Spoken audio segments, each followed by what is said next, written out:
Hi, my name is John Singleton. I'm the owner of this firm, and I'm here to give you some tips today about labor and employment law.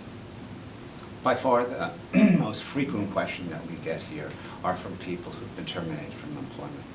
It's unfortunate, but most of us are what are called employees at will.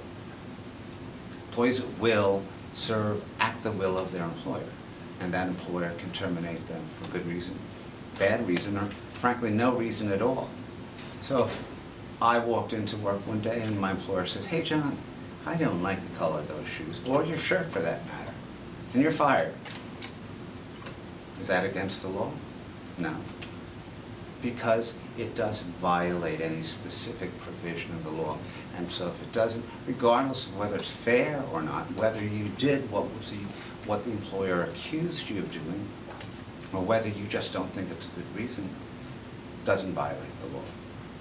So what is fair, unfair does not equal unlawful. There are other exceptions to this, quote, at-will doctrine. One of those is where there are specific provisions of the law that prohibit an employer from, for example, discriminating against employees.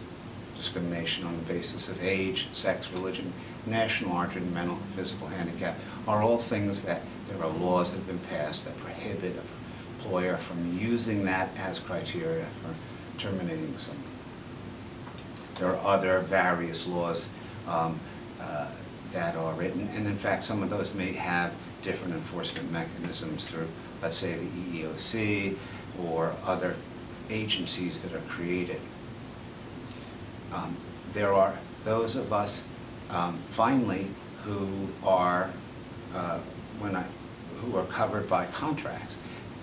Some of us are lucky enough to be covered by contracts, union members, have collective bargaining agreements. Certain professionals may, but for the most part, the rest of us don't.